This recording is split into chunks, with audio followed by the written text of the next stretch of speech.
भसाने से पहले संवाद तेरे मेरे सपने होंगे साकार। आज हम इसी मुद्दे पर चर्चा करेंगे और चर्चा इसलिए कर रहे हैं क्योंकि हाल के दिनों में हमने देखा कि किस तरीके से शादीशुदा जोड़ों के बीच विवाद और टकराव की बहुत सारी घटनाएं सामने आई जिन्होंने समाज को झकझोर कर रख दिया।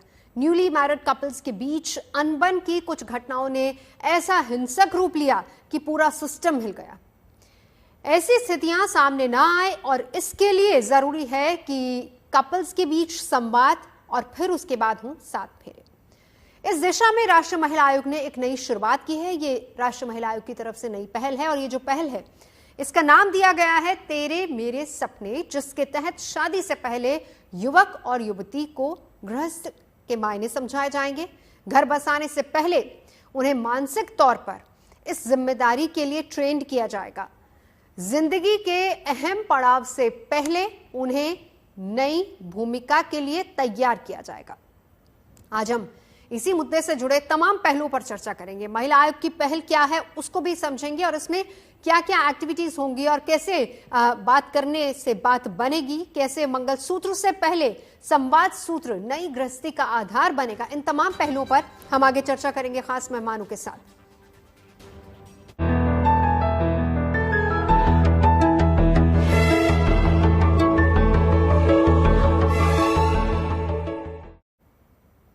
वैसे हाल के दिनों में शादी के बाद घटी कुछ अपराध की घटनाओं ने लोगों को तो हैरान किया ही, राष्ट्रीय महिला आयोग को भी सोचने पर मजबूर कर दिया।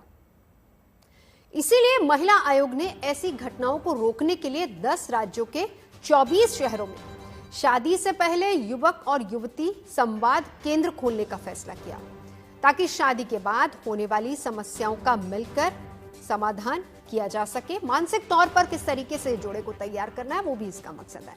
इन संवाद केंद्रों का नाम रखा गया है तेरे मेरे सपने, जो युवक युवतियों को मानसिक स्वास्थ्य के साथ पारिवारिक जिम्मेदारियों को लेकर भी गाइड करेंगी।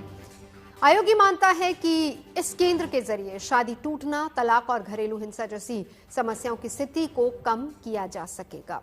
हम आपको ये भी बता दें कि उत्तराखंड और उत्तर प्रदेश में संवाद केंद्र खोलने का काम चल रहा है। उत्तर प्रदेश के मथुरा और गौतम बुद्ध नगर में सबसे पहले संवाद केंद्र खोलने की तैयारी चल रही है। तेरे मेरे सपने संवाद केंद्र खोलने को लेकर महिला आयोग एक वर्कशॉप भी चला रहा है, जिसमें आए युवाओं की काउंसलिंग करके उसका प्रभाव भी देखा जा चुका है। ट्रायल सफल होने के बाद ही संवाद केंद्रों को अन्य राज्यों में भी खोलने का फैसला लिया जाएगा। राष्ट्रीय महिला आयोग के मुताबिक तेरे मेरे सपने संवाद केंद्र में युवक और युवतियों को हर स्तर पर परामर्श मिलेगा और इसमें विवाह पूर्व परामर्श सत्र आयोजित किए जाएंगे, जिसमें शादी के बाद अपेक्षाओं, ओपिनियन डिफरेंसेस और उसको कैसे मैनेज करना है, फाइनेंशियल प्लानिंग आपकी कैसी होनी चाहिए, मेंटल हेल्थ और साथ ही साथ डोमेस्टिक रोल्स को लेकर बातचीत होगी।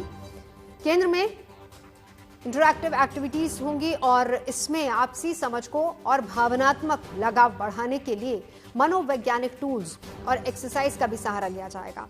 केंद्र कॉलेजों, मैरिज रजिस्ट्रेशन ऑफिसेज और कम्युनिटी के जरिए डायलॉग स्किल्स बढ़ाने के लिए जागरूकता कार्यक्रम भी चलाएगा।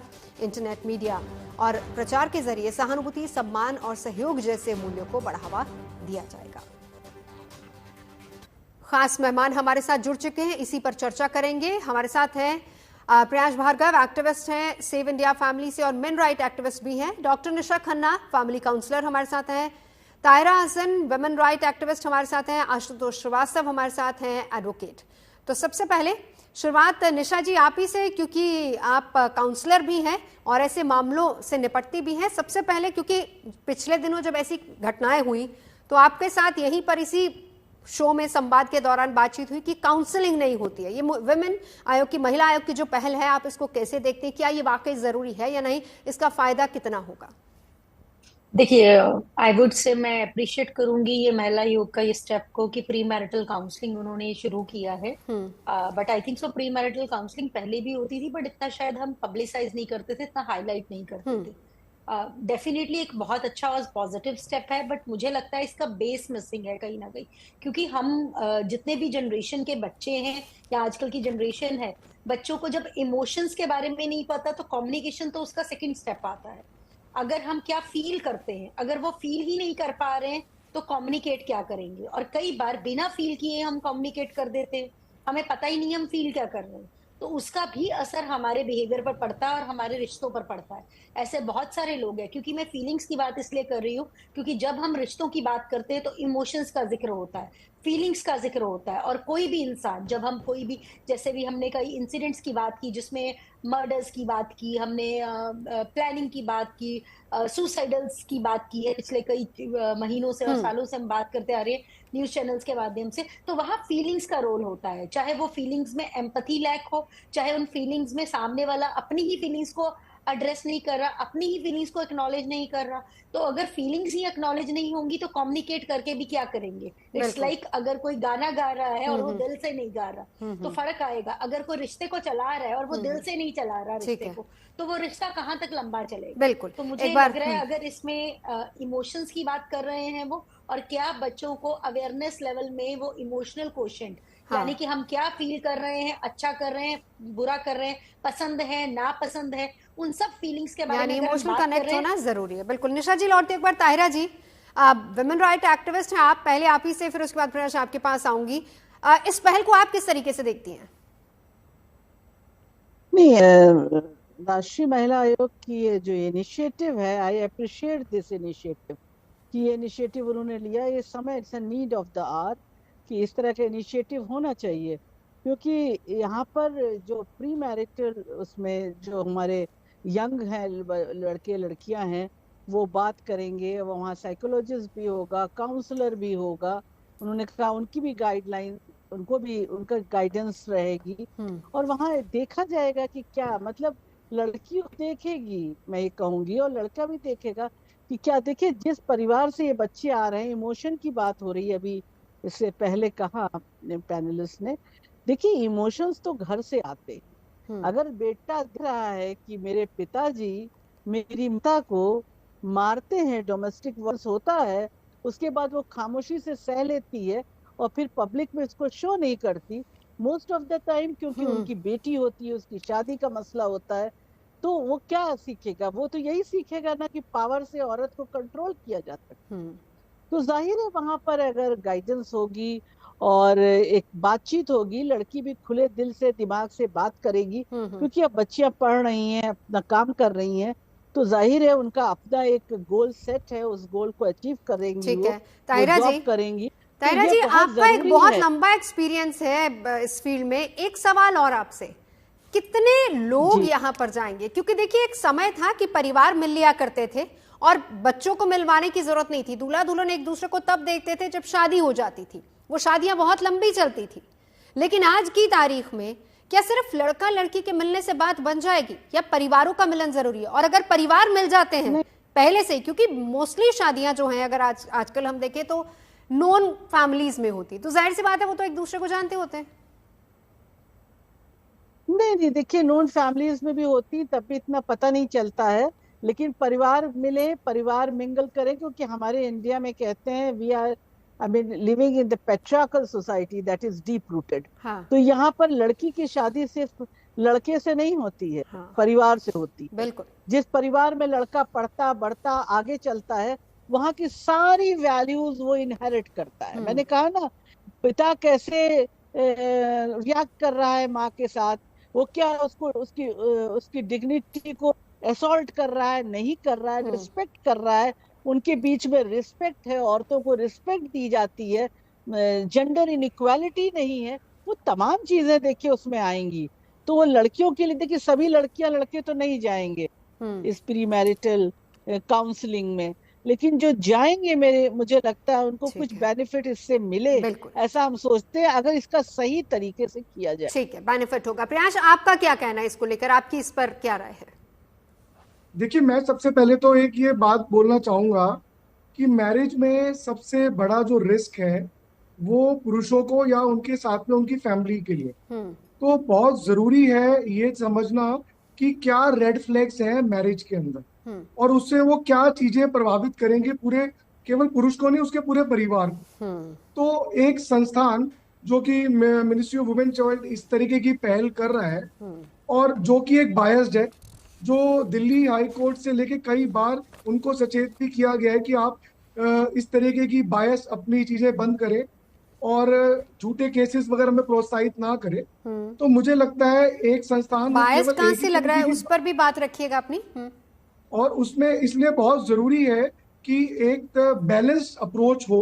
अगर वहां पे इस तरीके की कोई अप्रोच होती भी है, तो वहां पे जहाँ पे महिला आयोग के लोग या रिप्रेजेंटेटिव लोग बैठते हैं, वहां पे पुरुषों की बात करने वाले, नहीं जैसे कि नहीं, हमारे देश में एक पुरुष मिनट आयोग एक तो नहीं मिनट है, प्रयास तो जी, वहां पर। देखिए ये प्री मैरिज काउंसलिंग है। हाँ जी, इसको मैं भी खोलने वही का जो बताना मकसद चाहूंगा। है सर, एक मिनट, इसको खोलने का जो मकसद है वो क्लियरली मेंशन है, वो ये कि लड़का और लड़की शादी के बंधन में बंधने से पहले एक दूसरे को अच्छे से जान ले।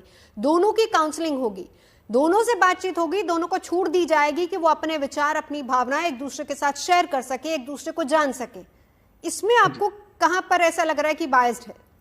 देखिए पहली बात तो आज के दौर में सभी लोग जो कपल्स होते हैं ज्यादातर अपने में आपस में बातें करते हैं। ऐसा ये बहुत ही कम मैरिजेस होंगी जहां पर शादी से पहले बातचीत नहीं होती। सबसे बड़ी दिक्कत कहाँ आती है कि लड़कों को ये जानना जरूरी है कि किस तरीके के रिलेशनशिप में जा रहे हैं और उसमें रेड फ्लैग्स क्या है। ये बहुत जरूरी समझने की जरूरत है, क्योंकि सबसे ज्यादा लड़कों की लाइफ को प्रभावित हो रहा है। हम अगर आगे भी चीजें देखते हैं कि किस तरीके से एनसीआरबी के डाटा कह रहे हैं, तो वो लड़कों की लाइफ को बहुत ज्यादा प्रभावित कर रहा है। तो इस तरीके की जो अप्रोच है, जिसका मैं स्वागत करता हूँ, वो एक बैलेंस होनी चाहिए। और ठीक है। जो भी उनको उनके काउंसलर्स होने चाहिए, वो एक तरीके से जेंडर न्यूट्रलिटी के लिए बात करने वालों में से होने चाहिए। तो मुझे लगता है एक बैलेंस अप्रोच होनी चाहिए इस चीज को ठीक है, लेके, बैलेंस तभी अप्रोच इसका होनी कोई चाहिए। इफेक्ट हो पाएगा। ठीक है ठीक है। अभी एक बार आशुतोष आपके पास आते हुए देखिए, हमारे थोड़ा सा कानूनी पेज भी हमें समझाइए कि जब इस तरह जी के मामले, जब शादियां टूटती हैं, तो अक्सर डिवोर्स से पहले काउंसलर के पास ले जाया जाता है, मैरिज काउंसलर के पास ले जाया जाता है, एक लंबे राउंड्स ऑफ काउंसलिंग होती है जी दोनों की, लड़का लड़की की। क्या ये जरूरी नहीं है अब की सोसाइटी में, समाज में, जहां हम देख रहे हैं बहुत सारे मामले सामने आ रहे हैं, प्री मैरिज काउंसलिंग का भी कंसेप्ट डाल देना चाहिए? जी, मैं बिल्कुल मानता हूँ कि ये करना चाहिए। और आप देखेंगे तो कुछ कंट्रीज जैसे मिडिल ईस्ट वगैरह में हम देखें तो मैंडेटरी एक तरह से बनाया गया है प्री मैरिटल काउंसलिंग को। और बाकी जो यूरोपियन कंट्रीज है वहां पे भी प्री मैरिटल जो काउंसलिंग है, हालांकि मैंडेटरी नहीं है, लेकिन वहां पे भी इसको काफी प्रचलन में है ये। और देखिए कि जो नेशनल कमीशन फॉर विमेन जो बनाया गया था 1992 में, तो उसका भी जो पर्पस था, जो ऑब्जेक्टिव था, वो यही था कि ओवरऑल जो है विमेन का सोशल डेवलपमेंट हो। और इसके साथ साथ जो है जो कमीशन है वो गवर्नमेंट को टाइम टू टाइम जो एडवाइस भी दे कि इसमें क्या क्या बेटरमेंट किया जा सकता है। और अगर हम आज के वक्त में देखें तो कितने सारे डिवोर्स के केसेस हैं जो पेंडिंग हैं अलग अलग फैमिली कोर्ट्स में। आप अगर फैमिली कोर्ट में जाएं तो चलने के लिए जगह नहीं है, इतनी भीड़ है, इतने सारे केसेस चल रहे हैं। इसके अलावा अगर आप देखें तो डोमेस्टिक वायलेंस के कितने सारे केसेस चल रहे हैं। और जो हर तरीके का जो 498A जो पहले था, अभी सेक्शन 85, उसके कितने सारे FIRs किए हुए हैं, कितने सारे केसेस हैं। और अभी जो पैनलिस्ट थी उन्होंने कहा कि जो है वो बच्चा जो है देखता है कि घर में किस तरीके से जो है व्यवहार है। हाँ, तो वो ठीक है, व्यवहार देखिए दो तरफ से व्यवहार बात होती है। अभी हम देख रहे हैं कि कितने जो FIR हो रहे हैं उसमें ऐसा नहीं है कि सिर्फ हस्बैंड के ऊपर केस किया जा रहा है या उनके फादर के ऊपर केस किया जा रहा है, बल्कि मदर के ऊपर भी किया जा रहा है, बहन के ऊपर किया जा रहा है, सिस्टर इन लॉ के ऊपर किया जा रहा है। ये तो सब महिलाएं हैं ना, तो इनके ऊपर भी केसेस हो रहे हैं और सबको कोर्ट में घसीटा जा रहा है। तो ऐसे ये मानना है, मैं नहीं कहता कि सारे केसेस गलत हैं, बहुत सारे जेन्युइन केसेस भी हैं, ऐसा हो भी रहा है, बट बहुत सारे केसेस ऐसे भी हैं जो फॉल्स हैं, जो सुप्रीम कोर्ट ने भी बोला कि ये गलत केसेस फाइल हो रहे हैं। तो इन सब से बचने के लिए मुझे लगता है कि अगर शुरुआत में ही बातों को अगर जरा क्लियर किया जाए, कम्युनिकेशंस बेटर किए जाएं और समझाए जाएं कि वैल्यू क्या है। शादी जो हो रही है, जो मैरिज है, दो जनों का नहीं है, इसमें दो फैमिलीज का जो है पूरी तरह से रोल है और उसको किस तरह से निभाना चाहिए, क्या वैल्यूज होने चाहिए दो के लिए, चाहे वो लड़का हो या लड़की हो, दोनों समझें इस बात को। और इसकी वजह से जो है कम्युनिकेशंस जो है वो बेटर इम्प्रूव हो, किस तरह से फाइनेंशियल प्लानिंग करनी है उसके बारे में जानकारी हो, हेल्थ को से रिलेटेड जानकारी हो, किस तरह से स्वास्थ्य लेना है, क्या क्या प्रिकॉशंस लेने चाहिए, हर तरीके की जो उनको जानकारी और उनको एजुकेशन देने की मुझे लगता है कि जरूरत है।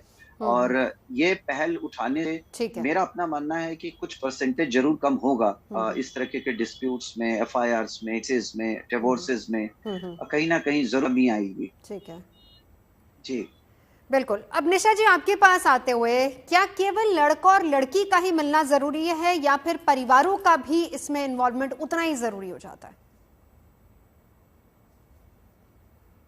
देखिए, लड़का और लड़की का मिलना भी जरूरी है और परिवार का भी। मैं जो आपको बात पहले भी बोल रही थी वो इस वजह से बोल रही थी क्योंकि जब भी मैं मैरिटल काउंसलिंग के केसेस कर रही हूँ, चाहे वो कोर्ट में चल रहे होते हैं या कोई प्राइवेट काउंसलिंग के लिए, मैरिटल काउंसलिंग के लिए मेरे पास आता है, इन तमाम केसेस में जब मैं देखती हूँ, चाहे वो 10 साल की शादी है, 5 साल की शादी है, 15 साल की शादी है या 20, 25 या 30 साल की शादी है, उनमें कंपैटिबिलिटी नहीं होती है। 30 साल से शादियां चल रही हैं पर कंपैटिबिलिटी नहीं है, क्योंकि शायद उनको अवेयरनेस ही नहीं है कंपैटिबिलिटी होती क्या है या हम में से किसमें कौन प्रॉब्लम कर रहा है। हम ब्लेम गेम में जाते हैं। तो देखिए, प्री मैरिटल काउंसलिंग बहुत अच्छा स्टेप है, बट मुझे लगता है आपके चैनल के माध्यम से सरकार से मेरी बहुत बार मैंने लिखकर भी रिक्वेस्ट करी है कि हमें इमोशंस के बारे में बात स्कूल लेवल पर करनी चाहिए, कॉलेज लेवल पर करनी चाहिए, क्योंकि जब तक हम फीलिंग्स को, इमोशंस को फील नहीं करेंगे तो कम्युनिकेट भी क्या करेंगे। अगर आपने कम्युनिकेट कर दिया मुझे पार्टनर नहीं पसंद है, तो आजकल की जनरेशन है एक पार्टनर छोड़कर दूसरे के पास जाती है, दूसरे पार्टनर को छोड़कर तीसरे के पास जाती है, तीसरे को छोड़कर चौथे के पास जाती है, और ऐसे मल्टीपल रिलेशनशिप्स में जाते हैं। और उसमें हमारे मीडिया, फिल्मी दुनिया का सबका रोल है। रही बात, ये स्टेप बहुत अच्छा है, परिवारों का रोल वो भी होना चाहिए, क्योंकि हिंदुस्तान में शादियां आज भी 2 परिवारों में होती हैं।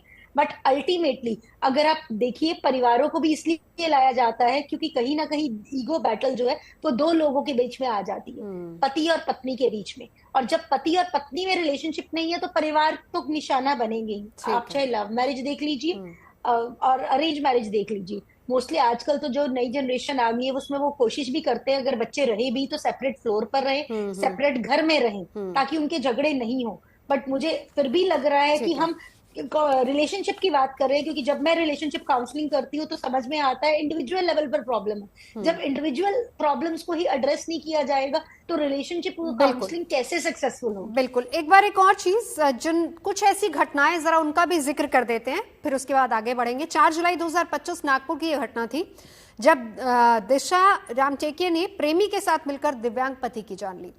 23 मई 2025 इंदौर की सोनम रघुवंशी का मामला सभी को पता है। 12 अप्रैल 2025 की बात करें तो रविता कश्यप ने प्रेमी के साथ मिलकर पति का कत्ल किया।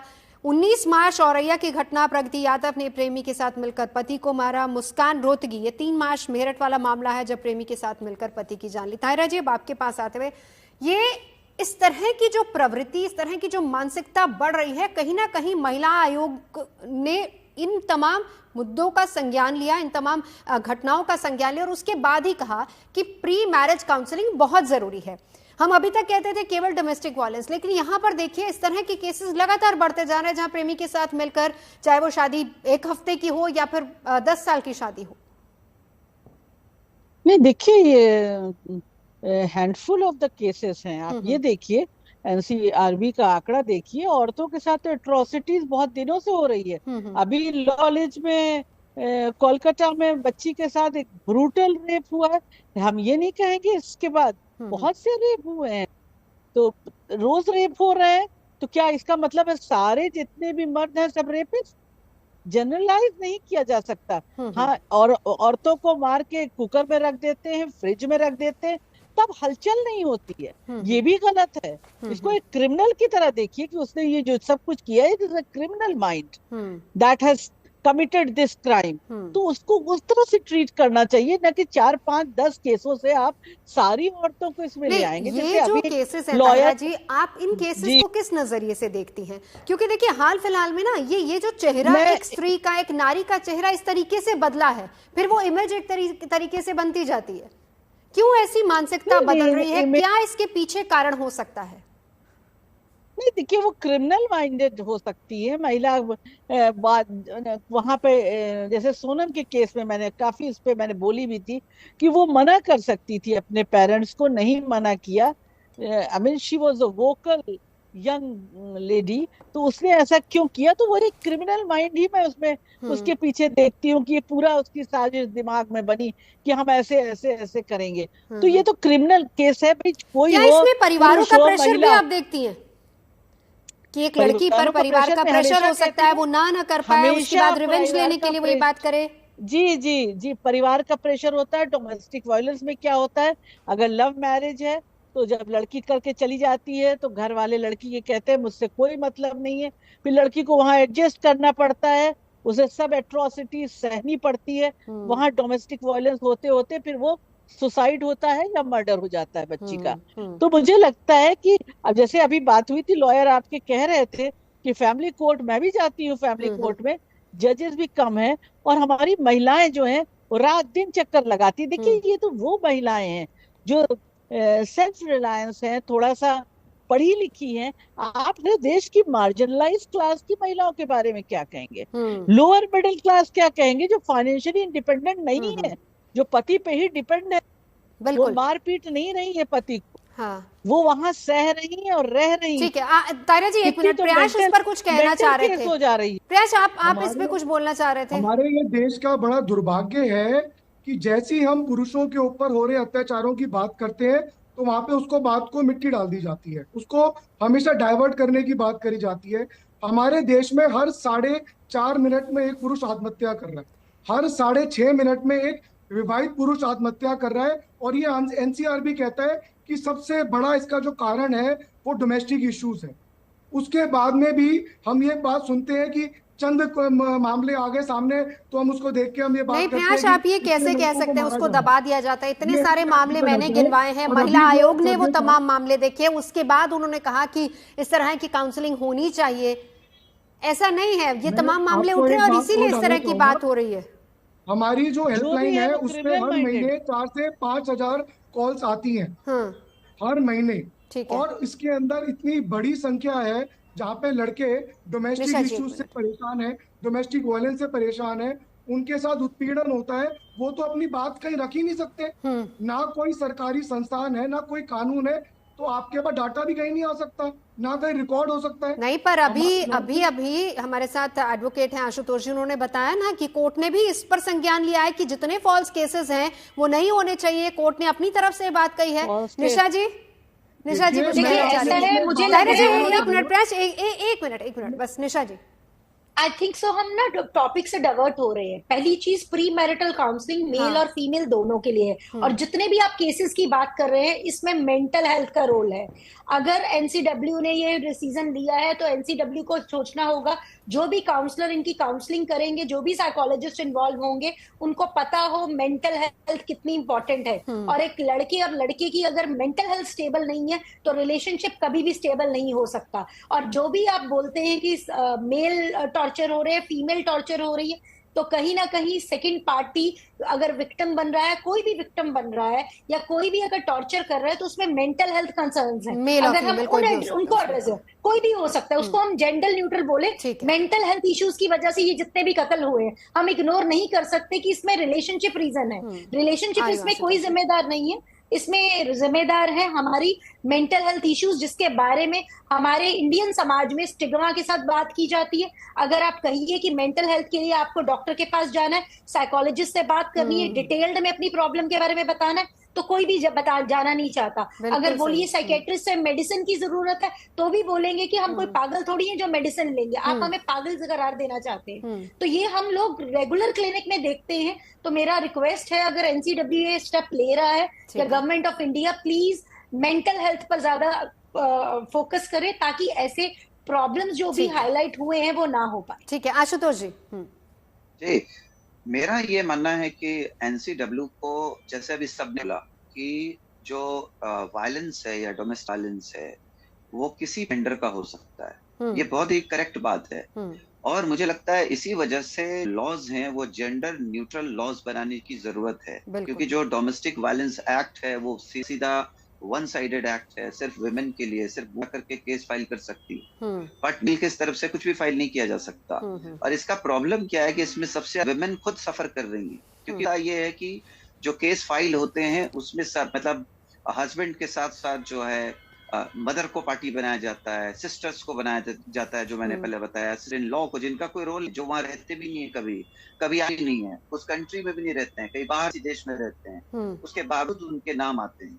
तो अल्टीमेटली इससे विमेन भी जो है परेशान हो रही है, जो दूसरी जो विमेन है, जो वाइफ नहीं है इस पर्टिकुलर केस में। और उस तरीके से देखिए, अभी ये अगर महिला जाकर के केस फाइल करती है डीवी की, और बाद में आप देखिए कि जब वो उसकी उम्र होती है, जब उसका बेटा होता है, जब उसकी शादी होती है, तो यही वुमन जो पहले डोमेस्टिक वायलेंस कर सकती थी, अब वो सीधा सीधा उसके ऊपर फाइल होने का सिचुएशन आ जाता है।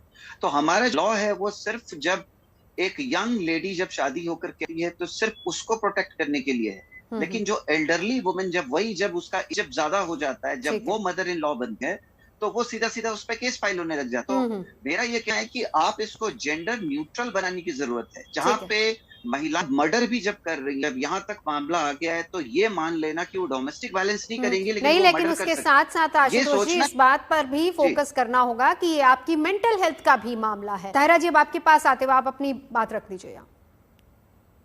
हाँ नहीं, बिल्कुल, देखिए मेंटल हेल्थ तो बहुत इंपॉर्टेंट है। High time to recognize this problem, और उसको रिकॉग्नाइज किया जा रहा है क्योंकि एनसीडब्ल्यू ने उसमें रखा है, साइकोलॉजिस्ट भी रखा है, काउंसलर भी रखा है।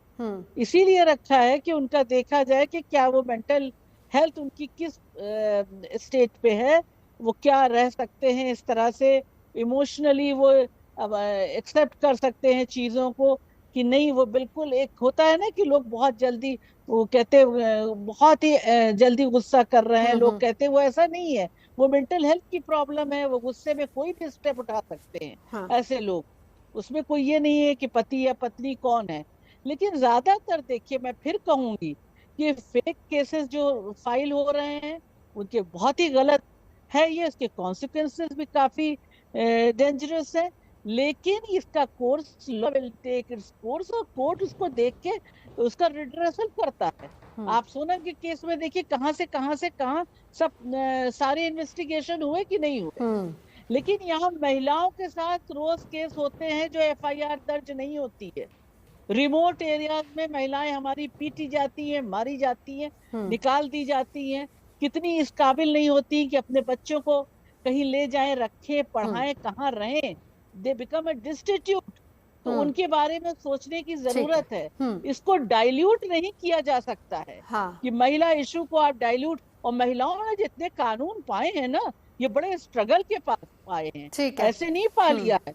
सती प्रथा खत्म हुई, उसके बाद हमारा कानून बना, डोमेस्टिक वायलेंस एक्ट बना, 2005 बना, जिस वक्त हम लोग, मैं उसमें बहुत अग्रणी भूमिका में थी। उस वक्त तमाम संसद से आवाज उठ रही थी, महिला सबसे ज्यादा सुरक्षित चार दीवारी में है, लेकिन ये हम महिलाओं ने उन्हें मानने पर मजबूर किया कि हमारे हाथ में कानून आया, दिस इज अ टूल, उसका मिसयूज होता है।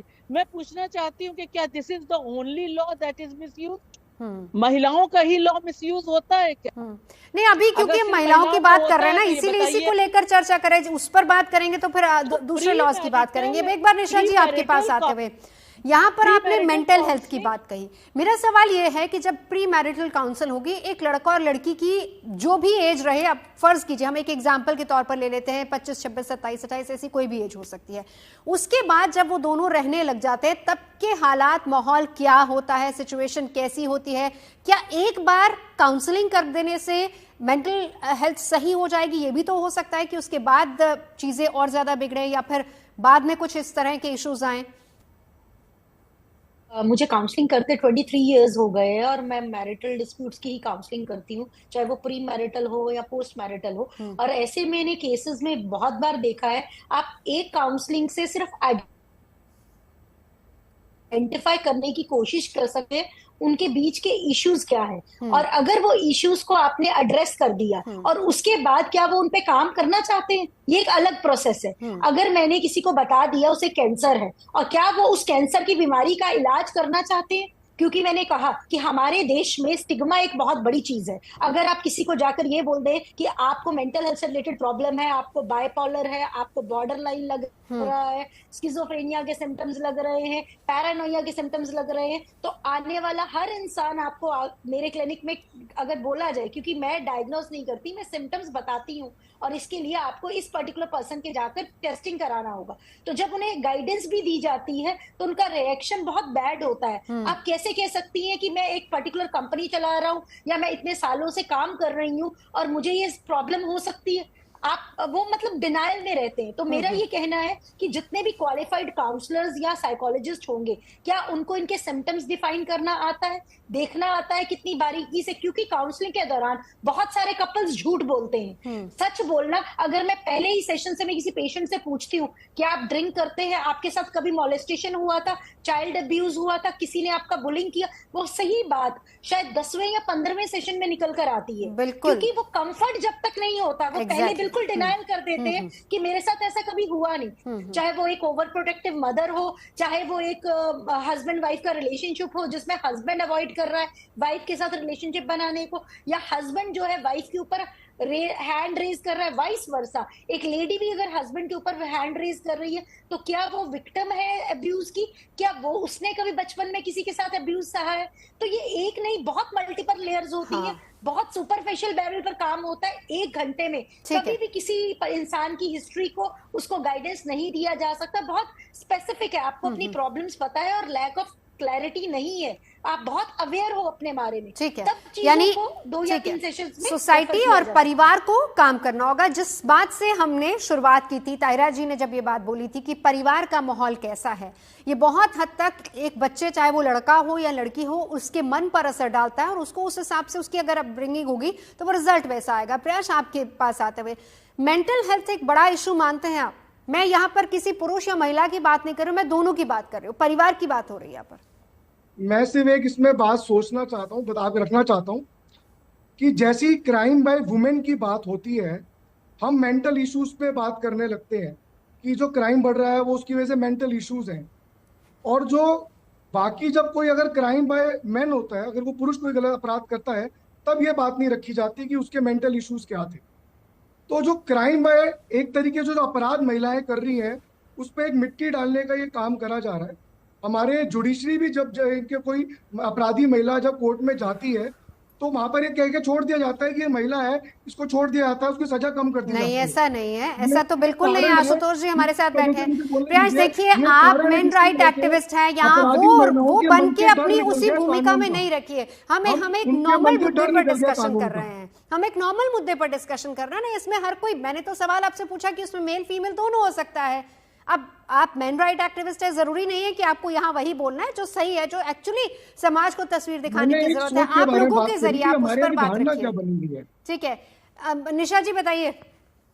प्रियंश जी, मैं आपको एक बात बोलना चाहूंगी। मैंने बहुत सारे टीवी इंटरव्यूज में बोला है, एज ए साइकोलॉजिस्ट मैंने चाइल्ड अब्यूज मेल का भी देखा है और चाइल्ड अब्यूज फीमेल का भी देखा है। और ऐसे एक नहीं, हजारों इंसिडेंट्स मेरे पास केसेस पड़े हैं जिसमें मेल के साथ भी चाइल्ड अब्यूज होता है, फीमेल के साथ भी होता है। हमारे समाज में, मुझे नहीं पता आपके इंटरेक्शन किनके साथ हुए, बट कोई भी साइकोलॉजिस्ट और मैरिज काउंसलर इंडिपेंडेंट और नॉन जजमेंटल होके काम करता है, वो जेंडर बेसिस पर काम नहीं करते हैं। मुझे नहीं पता एनसीडब्ल्यू में अगर सिर्फ मेल्स फीमेल्स को दिमाग में रखा जा रहा है, वो मैं नहीं बोलूंगी, बट मैंने भी एनजीओ में काम किया है, काउंसलिंग सेंटर्स में गवर्नमेंट के काम किया है।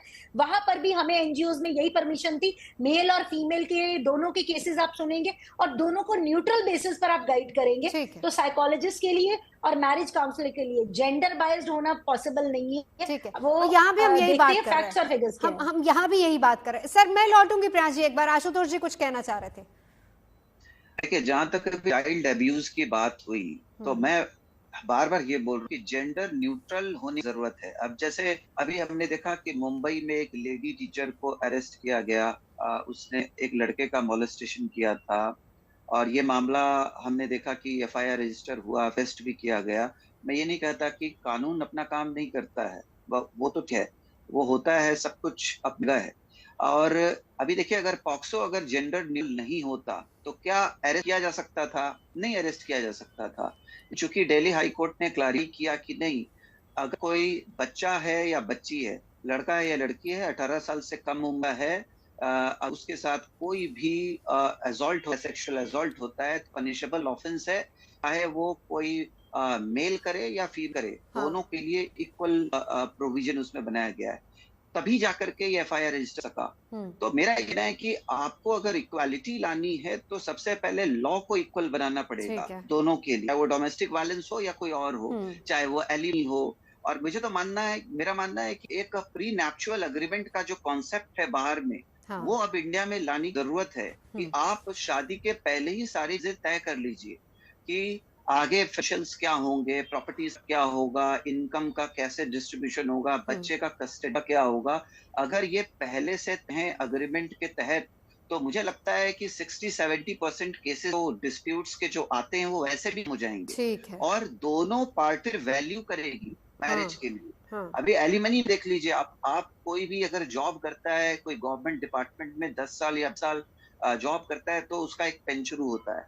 बट हमारे यहाँ पे क्या है, भाई नहीं कह रहा पे मेल भी क्लेम करता है, फीमेल भी क्लेम करती है, बट वो चाहे 6 महीने का हो, 1 साल का हो, आप तुरंत मेंटेनेंस जो है वो लॉ के हिसाब से, साल की मैरिज नहीं चला मेंटेनेंस के लिए, तो इससे क्या है कि रेशियो भी बहुत बढ़ रहा है डिस्प्यूट्स का। चलिए और इस पर आशुतोष जी, इस पर एक तायरा जी का जवाब ले लेती हूँ। क्या राय है आपकी तायरा जी? नहीं, मेरा कहना है कि फिर एनसीडब्ल्यू क्यों बना? अगर औरतों के साथ जब आप बराबर लाइए, न्यूट्रल तो बिल्कुल होना चाहिए, जेंडर होना चाहिए, लेकिन पहले उस महिला को बराबर एक समतल भूमि पे तो आने दीजिए। जो जेंडर इनइक्वालिटी एग्जिस्ट कर रही है उसको तो खत्म होने दीजिए। ताहिरा जी देखिए, एनसीडब्ल्यू जब बना तब हम कह सकते हैं, लेकिन आज की तारीख में समाज में बहुत बदलाव आ गया है, महिला सशक्त है बहुत से क्षेत्रों में, बहुत से मामलों में। और ये जो केसेस हम देख रहे हैं, जिसमें ठीक है निशा जी कह रही है कि मेंटल हेल्थ का भी मामला हो सकता है, ऐसे बहुत सारे केसेस हमने देखे हैं जहां पर बेवजह पुरुषों को भी फंसाया जाता है।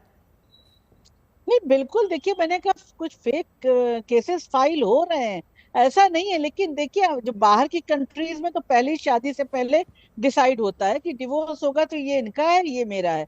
लेकिन आप जब इंडिया में बैठ के बात कर रहे हैं, भारत में बैठ के बात कर रहे हैं, तो जमीन पे कभी उतरे हो तो बताइए।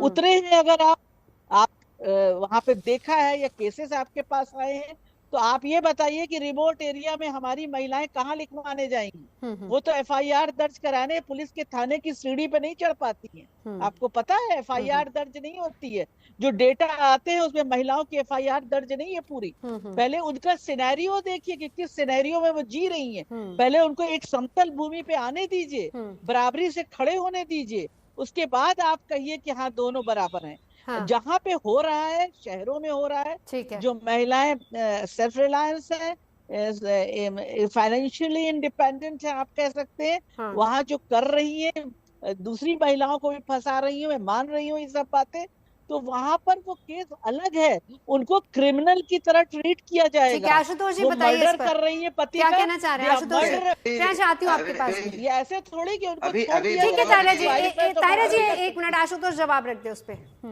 नहीं, मैं ये नहीं कहता, मैं किसी भी जेंडर के खिलाफ या फेवर में नहीं बोल रहा हूँ, मैं सिर्फ फैक्ट बता रहा हूँ। अभी इन्होंने कहा कि एफआईआर रजिस्टर नहीं होता है। अभी आप पुणे का मामला देख लीजिए, कुछ पहले का मामला है, जहाँ पे एक लड़की ने जो है रेप का एफआईआर किया और बोला कि एक कोई जो डिलीवरी बॉय ने आकर के उस पर रेप किया, और जब पुलिस ने इन्वेस्टिगेट किया, अभी रिसेंट अभी की बात है, अभी 2 दिन पहले ये क्लैरिफाई होकर के आया कि वो जो है उसका बॉयफ्रेंड था, उसके साथ उसका कोई डिस्प्यूट था, और डिस्प्यूट की वजह से उसने ये एफआईआर, झूठा एफआईआर जो है रेप का उसने फाइल किया। तो ऐसा ये देना कि एफआईआर नहीं हो रही है, बिल्कुल सरासर गलत है, और ये गलत बातें मुझे लगता है नहीं बोलनी चाहिए। और चाहे वो कोई भी जेंडर हो, रियलिटी पे रहना जरूरी है। रिप्यूटेड कंपनी में काम करती थी, उसको मार्जिनलाइज महिलाओं से हमारे न मिलाइए प्लीज। नहीं, यहाँ पे आईटी में वही बात तायरा जी, वही बात हो रही है। एक मिनट आशुतोष, एक मिनट महिलाओं को लेकर बात करेंगी, सारी औरतों की बात करेंगी, ताहिरा तो हो नहीं पाएगी बात। वही बात हो रही है। एक बार प्रेश अपनी बात रख लीजिए। मैं जी एक बात ताहिरा जी से कहना चाहूंगा, हम बार बार एक ही बात सुनते हैं, इक्वालिटी। देश के अंदर 52 कानून केवल महिलाओं के लिए बने हुए हैं। हर स्टेट के पास ministry of women child specifically हर जगह पे है। 4 लाख करोड़ का बजट, जबकि पुरुषों के पास एक कानून नहीं है, एक मंत्रालय नहीं है, एक आयोग नहीं है, कोई जगह नहीं है जहां कर अपनी बात रख सकता हो। उसके बाद में भी आप इक्वालिटी की बात करो ना, कितने सालों तक हम सुनते रहेंगे। आज इतने कानून पे कानून बनाते रहते हो, उसके बाद में हम हर बार यही इक्वालिटी नहीं है। आप एक बात बताइए कि अगर 4 लाख करोड़ की बात करते हैं, हमारे अगर ये इतनी महिलाएं हम कोर्टों में देखते हैं झूठे केसेस में खड़ी है, मेंटेनेंस के लिए खड़ी है, क्यों महिला आयोग वहां पे जाके उन जो महिलाएं मेंटेनेंस के लिए परेशान है उनको अपस्केल करने की बात नहीं करती? क्यों उनको रोजगार नहीं सिखाती कि उनको कोई ना कोई काम सिखाए? उनको कई सारे लघु उद्योग हैं उसके साथ जुड़वाए, उनको मुख्य धारा में जोड़े। वो हमारी यहाँ से बहुत अलग चली जाएगी प्रयास, ये बहस बहुत अलग चली जाएगी। अगर हम इस पर चर्चा करने लगेंगे फिर तो बहुत सारी बातें हैं, बहुत सारी बातें हैं। खुद आशुतोष आपको कह चुके हैं कि कोर्ट भी इन बातों का संज्ञान लेता है। कोर्ट में बार बार इस तरह के मामले आते हैं और कहा जाता है जजेस की तरफ से कि फेक केसेस को मत रेज कीजिए। निशा जी, मैं ताहिरा जी की इस बात से सहमत हूँ। देखिए, हम कहीं ना कहीं जो भी बातें कर रहे हैं, हम केसेस में देखिए मेन और वुमेन दोनों इक्वली रिस्पॉन्सिबल होते हैं जब भी कोई शादी और रिश्ता टूटता है, इसमें कोई दो राय नहीं।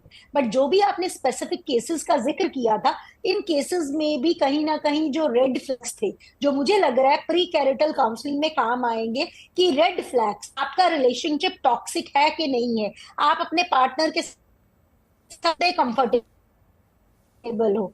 हम कह रहे हैं कि इंडिया है कि प्री मैरिटल काउंसलिंग जरूरी है, ताकि वो जो टॉक्सिक साइंस हैं वो किसी प्रोफेशनल के साथ वो डिस्कस कर पाए, वो चाहे मेल फील कर रहा है या फीमेल फील कर रहा है। रही बात ताहिरा जी की, मैं एग्री करती हूँ, women most of the time victim बनती है। बट मैं अगेन प्रियेश जी की बात से भी सहमत हूँ, पर केसेस भी चाहते हैं जिसमें मेल भी टारगेट बनते हैं और मेल भी विक्टिम होते हैं। बट अगर हम यहाँ पर बैठकर ये बोले कि विक्टिम सिर्फ मेल बन रहे हैं, वो ऐसा नहीं है। मैं ताहिरा जी की बात से सहमत हूँ, आज भी हमारी लार्ज पॉपुलेशन में मेल विक्टिम नहीं बन रहे हैं, वुमेन ही विक्टिम है। डेफिनेटली मैं भी ये कहती हूँ कि लॉ बनना चाहिए, पर प्री मैरिटल काउंसलिंग बहुत एक अच्छा स्टेप, टॉक्सिक साइंस को समझ पाए, रिलेशनशिप में वो कंफर्टेबल नहीं है। बट एनसीडब्ल्यू को मुझे लग रहा है आगे ये भी बोलना कि हमारी स्टडी में इमोशंस के बारे में बात हो। अगर हम ये जान पाए हम क्या फील कर रहे हैं और क्या हमारे लिए अच्छा है, वो ज्यादा इंपॉर्टेंट है। आशुतोष जी की जो एक सलाह थी उस पर भी अपनी बात रख दीजिए, प्री मैरिटल एग्रीमेंट की जो सलाह थी। तो रिलेशनशिप को अपने आप हम डिसाइड फिर भी कर लेंगे। देखिए, प्री मैरिटल एग्रीमेंट जैसे कि I think so Muslim community में ऑलरेडी होता है कि आप अगर डिवोर्स लोगे तो आपको क्या मिलेगा। देखिए, मेरा ऐसा मानना है, प्री मैरिटल एग्रीमेंट अगर आप करना चाहते हैं, दोनों कपल्स करना चाहते हैं, उनकी है, no problem. But I think आज की डेट में सर्कल में वुमेन वर्किंग है, उनको नहीं कुछ मिला, और ऐसे भी केसेस हैं जिसमें वुमेन वर्किंग नहीं है, उनको कुछ मिला है। बट मुझे लग रहा है जो लॉयर्स हैं, जो फेक स्टोरीज बनाते हैं किसी भी केस को फाइल करने में, चाहे वो मेल की साइड हो या फीमेल की साइड हो, अगर उन फेक केसेस को आगे ही ना किया जाए, उन स्टोरीज को पेश ही ना किया जाए, वो कॉपी पेस्ट जो स्क्रिप्ट होती है, चाहे वो झूठे रेप की स्क्रिप्ट हो, चाहे वो डोमेस्टिक वायलेंस की स्क्रिप्ट, तो वाइस वर्सा, वुमेन मेंटल ही ना कहीं वो एडवोकेट्स का रोल है, वहां पर जुडिशरी का रोल है। अगर हम उसको लागू कर ले तो वो ज्यादा बेटर होगा। ठीक है, तो प्री मैरिटल काउंसिल से सबसे बड़ा फायदा क्या होगा आशुतोष जी? एक जवाब अब आप सबसे बड़ा फायदा क्या देखते हैं आशुतोष जी? देखिए, सबसे पहले तो ये चाहे कोई भी पैनलिस्ट हो, पहले तो ये एक पर्टिकुलर, मैं हमेशा जेंडर न्यूट्रल लॉज की बात कर रहा हूं, और जेंडर न्यूट्रल का मतलब है दोनों को आप इक्वल ट्रीटमेंट दो, चाहे कानूनी तौर पे या जैसे आप दोनों को एक समझो पहले तो। और जहां तक प्री नैप्चुअल एग्रीमेंट का सवाल है, तो देखिए आज की डेट में आप देखेंगे तो किस चीज की लड़ाइयां हो रही हैं कोर्ट में। सबसे पहले लड़ाई हो रही है मेंटेनेंस की, लड़ाई हो रही है प्रॉपर्टी की, लड़ाई हो रही है बच्चे के कस्टडी की। अगर ये सारी चीजें हम पहले ही अगर तय कर लें तो इसमें प्रॉब्लम क्या है? और कितना काम बचे, समय बचेगा, कोर्ट का समय बचेगा, वकीलों को जो ये बता रही हैं मैडम स्टोरी के बारे में, तो क्या जरूरत है किसी को स्टोरी? और स्टोरी वकील पर अगर कोई बना के दे भी रहा है तो साइन तो वही कर रही है, स्टोरी कौन बता रहा है? जो एफिडेविट फाइल हो, किसका एफिडेविट फाइल हो रहा है? मतलब आप वो मान रही है कि स्टोरी बना करके फाइल किया जाता है। उनका सिर्फ इतना कहना था, निशा जी का सिर्फ इतना कहना था कि फेक स्टोरीज के साथ भी हमें आगे नहीं जाना चाहिए। ये तो खुद जजेस कह चुके हैं, आपने खुद अभी ये बात बोली है। यस, देखिए आज NCW का जो ये डिसीजन हुआ कि इसके अंदर काउंसलिंग होनी चाहिए, वो क्यों हुआ? इससे फायदा होगा कि नहीं होगा? प्री मैरिटल काउंसलिंग का फायदा होगा या नहीं आशुतोष जी? बिल्कुल फायदा होगा। ताहिरा जी, अब आपके पास आते हैं। ताहिरा जी, क्या देखती है इसका सबसे बड़ा पॉजिटिव इफेक्ट, आप क्या देखती हैं? नहीं, देखिए मैं तो इसको बहुत ही वेलकम करती हूँ कि देखिए वहां पर काउंसलिंग भी होगी और ये पता चलेगा कि लड़का किस तरह से सोच रहा है। देखिए एक बार दो बार में नहीं होगी, कई बार उसको करना होगा। जो सेंटर ये बना रहे हैं उसमें कई बार काउंसलिंग करनी होगी और देखना होगा कि लड़का जिंदगी को कैसे देख रहा है और लड़की की क्या है, किस तरह के सपने उसके पास हैं। कभी कभी सपनों में भी टकराव होता है देखिए, तो वहां पर देख के उसके बाद अगर है कंफर्टेबल है, हाँ रह सकते हैं, तो वो आगे बढ़े, नहीं तो नहीं। और ये चीजें बहुत तर होंगी अगर मेंटेनेंस वगैरह का पहले से ही एक क्लॉज हो, उसमें लिख लिया जाए। चलिए, आपने कहा कि आप उस पर आशुतोष जी की बात पे सहमत हैं कि पहले से लिख लिया जाए। प्रियाश, आप क्या कहेंगे? प्री मैरिटल काउंसलिंग का फायदा होगा या नहीं होगा? और जो सवाल आशुतोष जी ने कहा कि पहले से अगर चीजें डिसाइड कर ली जाए तो। मैं एक आशुतोष जी की बात को मैं सराहना, बिल्कुल मैं उनकी सहमत हूँ उस बात से। देश में आज हालत ये है कि लड़के शादी नहीं करना चाहते, और ये जो हमारा मैरिज का इंस्टीट्यूशन है जो आज खतरे में आया हुआ है, उसको बचाने का एक सही सीधा तौर पे यही एक सबसे बड़ा हल है कि आप उसे प्री मैरिटल एग्रीमेंट्स वगैरह करो, जिससे मैरिज जो है हमारी आगे बढ़ सके। उसका आगे का कोर्स तय हो पहले से कि अगर कुछ भी अगर ऐसा होता है तो ये हमारे एक कागज पे जो हमारी रिड्यूस हुई थी चीजें उसके साथ में चला जाए। बाकी बात रही जो आपका प्रश्न है कि ये जो पहल करी है इसका फायदा होगा नहीं होगा, मैं समझता हूं कि इस चीज का पहल करने का फायदा जब ही होगा जब एक बैलेंस्ड लोग इसको करें, जैसे कि जो फैमिली काउंसलर्स होते हैं वो अगर करते हैं तो मुझे लगता है कि उसका फायदा हो सकता है। अन्यथा एक बायस्ड काउंसिल जो कि मिनिस्ट्री ऑफ वुमेन चाइल्ड करेगी, वो केवल एक बायस्ड इंस्टीट्यूशन है। नहीं, ऐसा नहीं है। देखिए, यही बात तो निशा जी ने आपको 2 बार बोली, प्रिया जी 2 बार बोली कि जब कोई साइकेट्रिस्ट या साइकोलॉजिस्ट वहां जाता है, बात करता है, उसके लिए वो लड़का लड़की जरूरी नहीं होते, उसके लिए वो दोनों बराबर है जब वो उनकी बात सुनते हैं। हमारे पास में एक बात कहना चाहूंगा, हाँ। हमारे पास जो लाखों केसेस आते हैं, हमने देखा है कि जब ये CAW सेल में वहां पे जाते हैं, जो भी मध्यस्थता केंद्र है, वहां पर भी केवल महिलाओं की बात करी जाती है। ठीक है। और वहां पर भी उत्पीड़न केवल लड़कों का हो रहा होता है। ठीक है। उनकी बात कोई सुनता ही नहीं है। एक आखिरी कमेंट तो निशा जी आपसे, कितना तो फायदा होगा? बिल्कुल नहीं, यही हाल करेंगे। देखिए, बिल्कुल फायदा होगा। एक तो अनरियलिस्टिक और रियलिस्टिक एक्सपेक्टेशंस के बारे में पता चलेगा। ठीक है। कंपैटिबिलिटी इश्यूज पर पहचाने जा सकते, टॉक्सिक साइंस पहचाने जा सकते हैं। एडवोकेट साहब की बात को बोलूंगी, झगड़े कोर्टों में ईगो के चक्कर में होते हैं, फीलिंग्स के चक्कर में होते हैं। पैसा सेकेंडरी चीज होती है। बहुत बार मैंने ऐसा देखा है, लोग जो फाइल करते वो पैसे के लिए नहीं करते, वो सजा देने के लिए करते हैं। तो सजा देना अपने आप में फीलिंग से रिलेटेड है। अगर कोर्ट में बैटल्स हो रही है ना, तो मॉनिटरी फिर भी सेकेंडरी आता है। मैंने कई बार वक्त अभी इतना ही है, कुछ नहीं रहेगा। निशा जी बहुत बहुत शुक्रिया। मैं मुझे पता है आशुतोष जी क्या कहना चाह रहे हैं, लेकिन अभी फिलहाल समय की कमी है। बहुत बहुत शुक्रिया, आप सभी ने अपनी बात यहाँ पर रखी है। बहुत बहुत शुक्रिया। फिलहाल हम यहाँ रुकेंगे एक ब्रेक के लिए।